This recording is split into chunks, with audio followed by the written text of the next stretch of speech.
The very word secrecy is repugnant in a free and open society, and we are, as a people, inherently and historically opposed to secret societies, to secret oaths, and to secret proceedings. We decided long ago that the dangers of excessive and unwarranted concealment of pertinent facts far outweighed the dangers which are cited to justify it. And there is very grave danger that an announced need for increased security will be seized upon by those anxious to expand its meaning to the very limits of official censorship and concealment. And so it is to the printing press, to the recorder of man's deeds, the keeper of his conscience, the courier of his news, that we look for strength and assistance, confident that with your help, man will be what he was born to be, free and independent.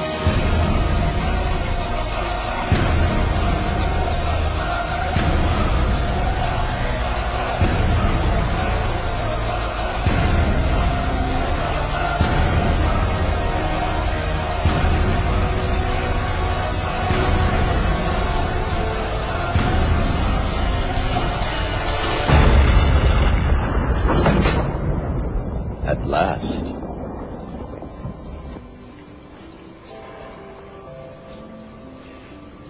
I imagine that right now you're feeling a bit like Alice. Tumbling down the rabbit hole? You could say that. I can see it in your eyes. You have the look of a man who accepts what he sees because he is expecting to wake up. Ironically, this is not far from the truth. Do you believe in fate, Neil? No. Why not? Because I don't like the idea that I'm not in control of my life. I know exactly what you mean.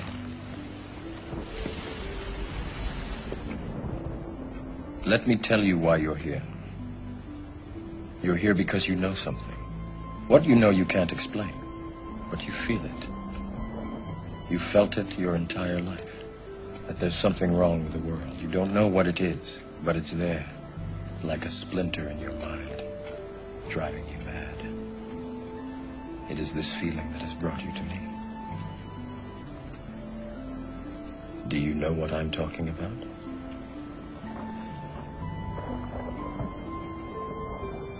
Do you want to know what it is? It is everywhere. It is all around us. Even now, in this very room. You can see it when you look out your window or when you turn on your television. You can feel it when you go to work, when you go to church, when you pay your taxes. It is the world that has been pulled over your eyes to blind you from the truth. What truth? That you are a slave.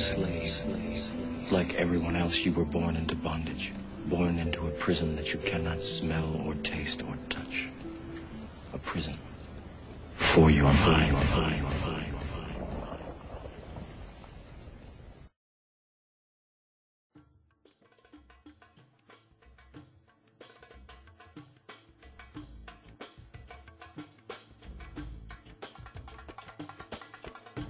It is bringing entertainment to thousands of people.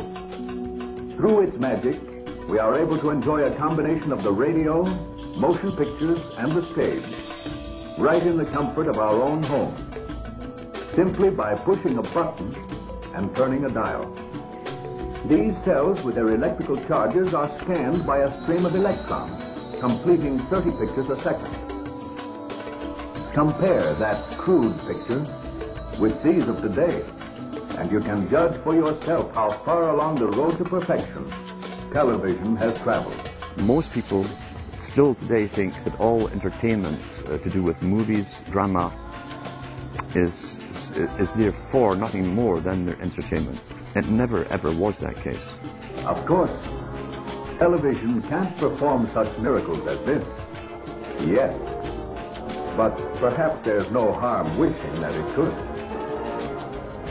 The greatest social messages are promoted through movies and drama, high drama, through the fixation of emotive sequences, emotional sequences, not logical, factual sequences, but pushing points across in an emotional way which register and fix in the mind. So emotional content is very, very important, rather than going through an actual discussion or an argument using logic and facts. There's no debate. And when you're being downloaded through fiction, your guard is down, the censor part of your brain is not in action. It isn't saying, yes, I agree with this, I disagree with that, as you would in a debate or a lecture. You're actually in an alpha state, being completely downloaded with new ideas. Television is a massive, massive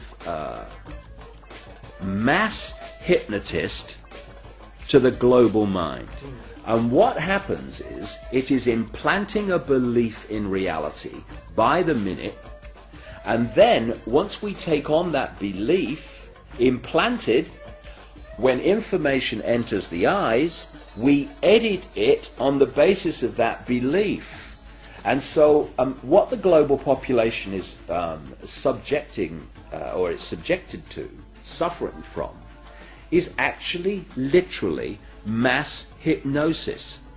And when we talk about people who kind of start to see things and see the manipulation they couldn't see before, what do we say about them? What do they say about themselves? They say, I woke up. Exactly what they've done. When people start to go, hey, I can see it now, it's like someone has gone along, like the hypnotist, and clicked their fingers, and it's like, oh, I can see it now. Mass hypnosis. And that is the greatest hypnotist on the planet, and that's the basis of why it was created. Throughout history, social engineers have refined techniques designed to control large populations. About 100 years ago, this big organization with many branches, they wanted to rule the world basically using Britain as a nucleus of a system, an embryo, which also was going to be joined with the US under the Anglo-American establishment. Wrote about the kind of culture and the changes of culture over a 100-year period that they would actually design, implement and bring in. And H.G. Wells talked about it too. He talked about arenas. He says arenas could be put up across the world for sports, for instance. Now at that time, sports was something that children, school children were into. Adults became adults and got onto adult things. So it was unimaginable at the time that people could actually believe that there was even a need for adult sports and entertainment, never mind having arenas built across the world. But he said we can do this, and foist basically a sports culture for the males. Using a tribal system. We're all tribal to an extent, that's why we even bother to vote for a tribal leader. This is well understood, that's why we're supplied with these leaders. And because the average man was to become more disengaged from his own destiny as the expert class arose, it was decided that the males would get their outlet basically, gradually becoming helpless as males through sports. Therefore they'd have a tribal team they could identify with, they could cheer them on as they were winning. In their own personal lives they were getting nowhere, they were getting disenfranchised in a sense as experts took over decision making for them in all kinds of fields. So this was psychology at use, planned before they even implemented the sports. When radio came along, of course, they used that to the maximum.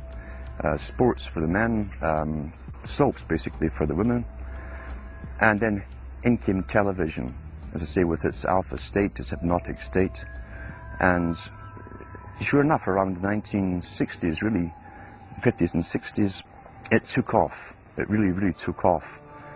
And men became glued on Saturday nights to the sports shows. A culture industry, which is called by its own the culture industry. The Soviet Union had a department called the culture industry. Their actors and directors were called the cultural leaders, because they would, like a computer, people are like computers, All you have to do is keep giving them new updates every so often, and you can change an entire country or a nation or a block of nations who are all getting the same upgrades at the same time along certain paths. Today we call it political correctness. Most people want to belong to their peer group. They want to be the same as everyone else when it comes to opinions. In fact, they judge their own personal sanity by bouncing ideas off their neighbors and friends who will answer back and agree on these same topics in kind. It doesn't matter if the topics or what you're given are facts or utter nonsense, as long as everyone agrees at the same time. You'll say, well, I'm sane, and your friends will all agree because they've had the same information given to them. But they've been programmed, and I'm sad because I know that it's hard for people like that to take an interest, a serious interest in world affairs, to take a serious interest in what their elected officials are doing. And they're not going to be really inclined to study or discover the deception that's being used against them. And so I'm sad because I see all of that in a flash in my mind as being an indication of how easy it is for the masses to be manipulated. The human mind is like a computer. No matter how efficient it may be, its reliability is only as great as the information fed into it. If it is possible to control the inputs of the human mind, then no matter how intelligent a person may be, it's entirely possible to program what he will think. And yes, it's even possible to program people to laugh at the mere mention of the word conspiracy. Using television as the prime example of how mental programming and mind control works, television is the most powerful weapon of psychological warfare in history. And yet television, for many people, is a member of the family in the household. Why don't we look at all of those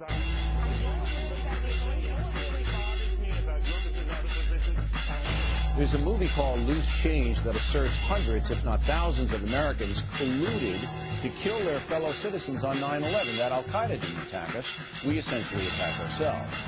This fairy tale ranks up there with the Holocaust deniers on the vicious scale. We are living in a virtual reality. We're living in a totally controlled environment, an environment that has been created by mass media. Now, many people, especially young people, accept unquestioningly the reality that is presented by the media. Popular culture, movies, television, music, carry messages about how society works and how people should behave. The ultimate control is to control people without their conscious awareness. Again, television is a prime example. Think back to whenever you have observed young children or older adults sitting, watching television.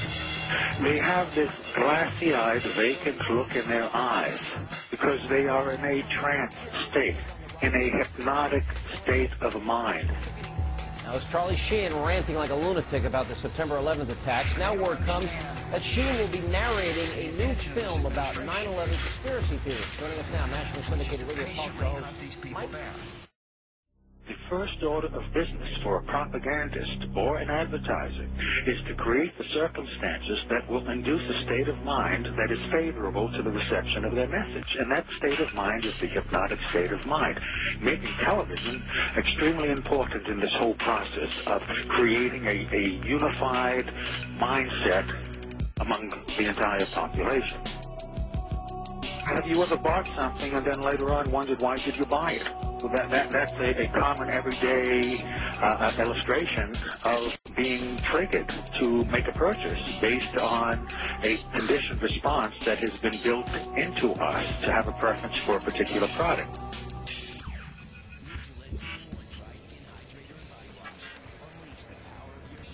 That is the whole point of programming, whether it be by an advertiser or a propagandist. There's really no difference between the two. One's selling products, the other is selling ideas. The whole point is to build into us a conditioned response where we will respond automatically without thinking, with a preference for a particular idea or preference for a particular product.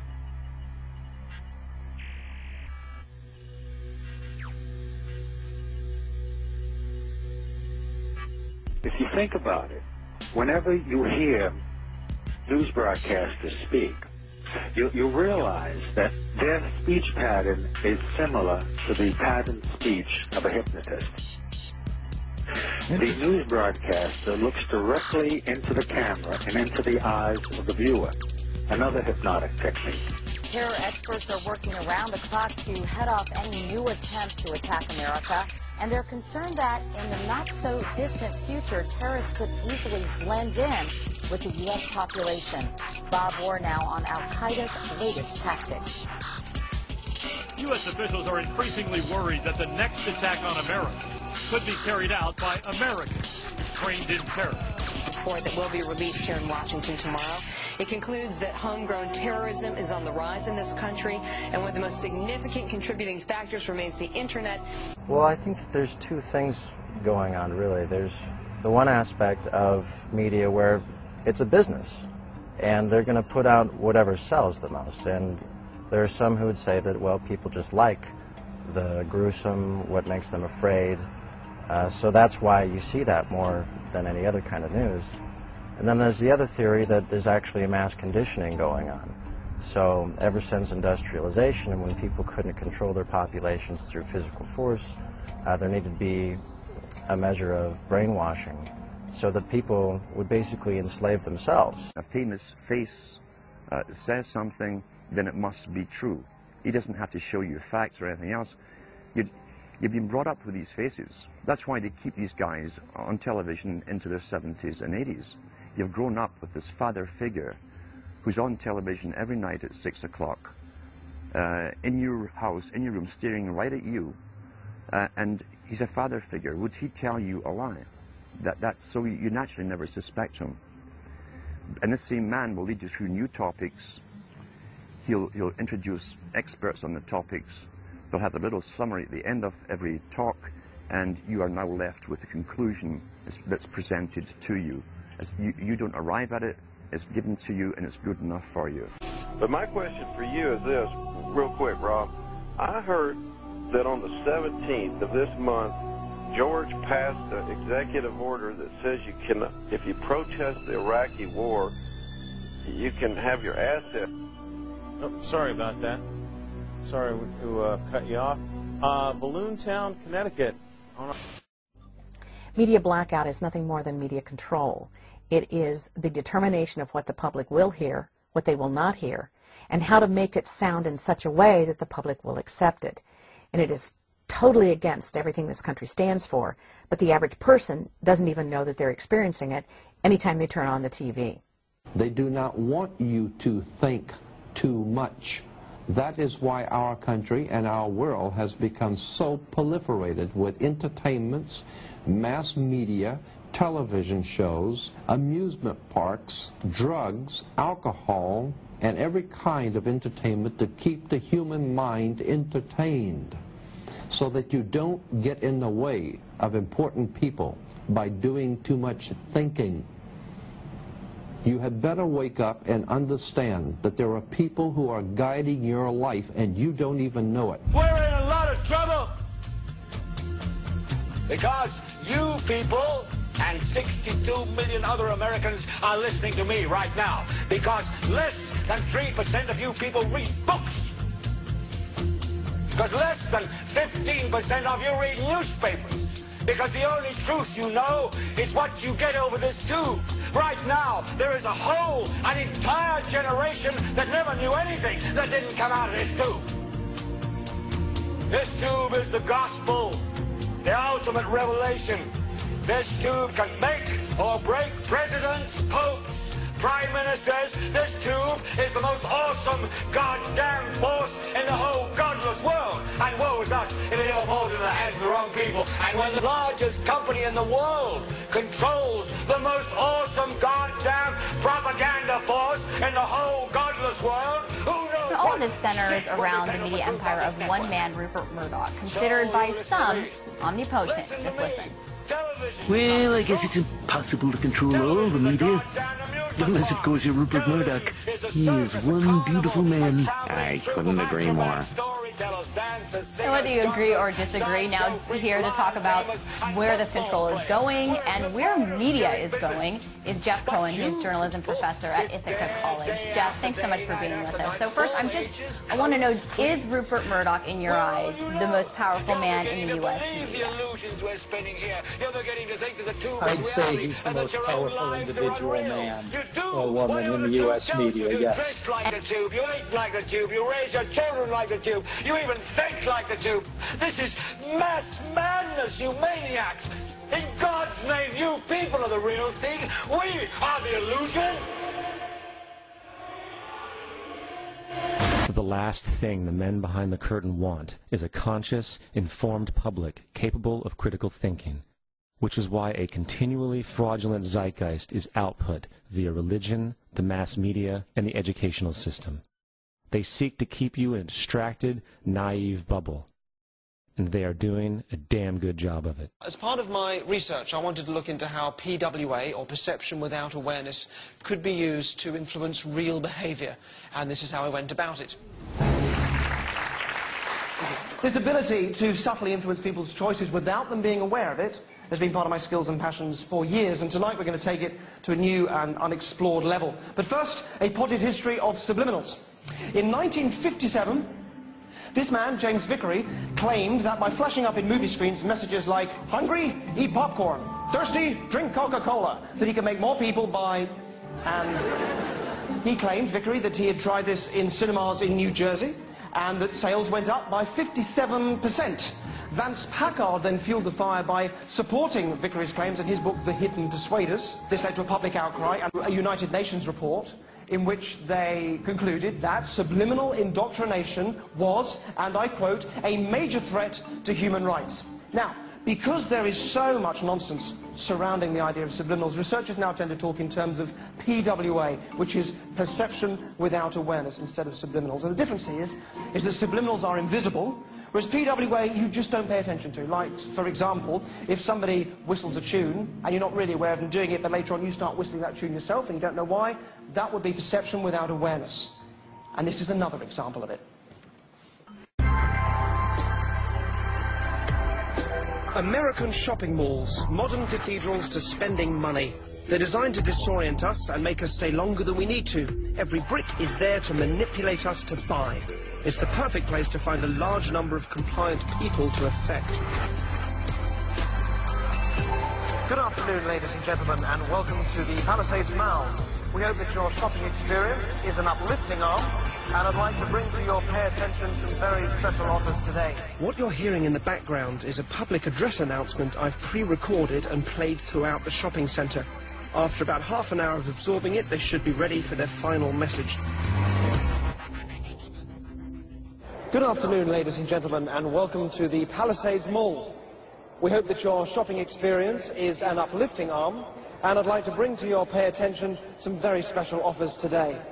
Details of our special offers can be found handily by the elevators, so why not come right on up and see for yourselves.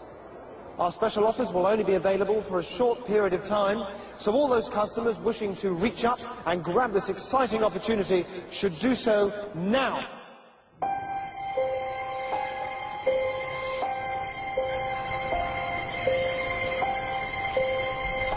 I don't know, like everybody raised their hand. It was just weird because I'm walking around and he's like now and everybody raised their hand. Someone gave me a phone call and I was talking to my friend. He was talking to me. When the guy was like, do it now, I put my hand up. And then when I turned around, everybody was doing the same gesture and I was like, what was going on? We were walking around and we heard an announcement and all of a sudden we all raised our hands. It was weird. We turned around and like everyone had their hands up in the air. It's really weird. We had our hands up too. Really odd. It's not your imagination. Who's there?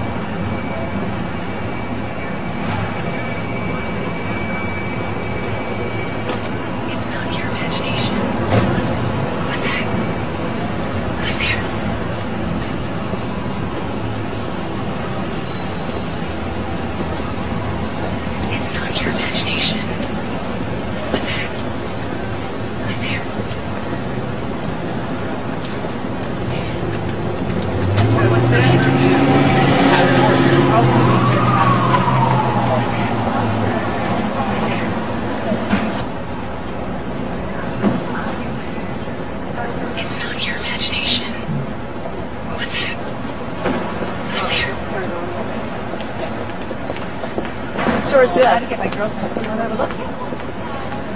It's not your imagination. What's that? Who's there?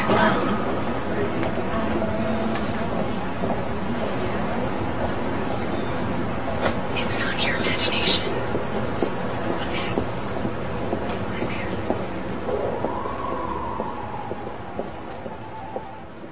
Mr. Pompey contends that technology will take time for consumers to get used to. We're going to get trained, folks. We're going to be trained, much like the lights on digital signage and illuminated billboards did when they were first used. Website Gawker posted an item about the billboard last week with the headline, "Schizophrenia is a new ad gimmick," and asked how soon will it be until, in addition to the do not call list, we'll have a do not beam commercial messages into my head list. There's going to be a certain population sensitive to it.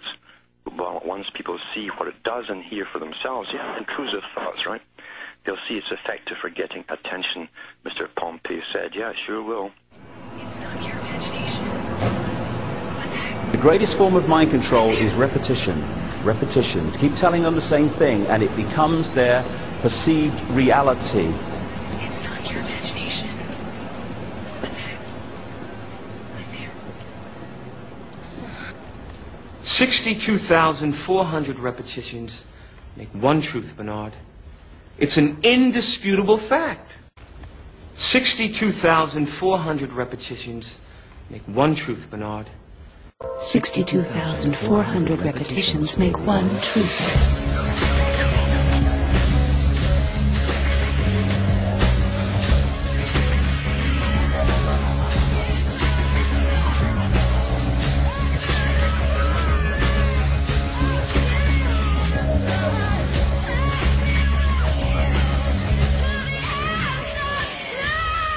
Celebrate yourself. You're unique. No one is more unique than you. We're all special. That's what makes us one. It doesn't matter what you look like. We all look good. It's what's inside that counts. If you want it, you can have it. Reach out and grab it. You deserve it. You've earned it. If you like it, why not own it? Work is fun. The harder we work, the more things we can buy. New things. I hate old things. I want all new things. Ending is better than mending. If it's broke, don't fix it. Ending is better than mending. You work hard, always doing your best. Keeping the wheels running. Holding up your end. So when your workday is done, you want all of life from you. You want so much. Let the world say... People are happy. Happy at what cost? At the cost of art, religion, philosophy, love, science. Science? But we've been conditioned to believe that science is everything. Not true science, Bernard, just technology that serves the public order. Increase consumption, prevent dissatisfaction. I'm beginning to think this world is all built on a lie, and once you see that, it all starts to crumble. The greatest form of control is where you think you're free when you're being fundamentally manipulated and dictated to. One form of dictatorship is being in a prison cell and you can see the bars and touch it. The other one is sitting in a prison cell but you can't see the bar, you really think you're free. We are in a country and in a world that is being run by unbelievably sick people. The chasm between what we're told is going on and what is really going on is absolutely enormous. There is nothing wrong with your television. Do not attempt to adjust the picture. We are now controlling the transmission. We control the horizontal,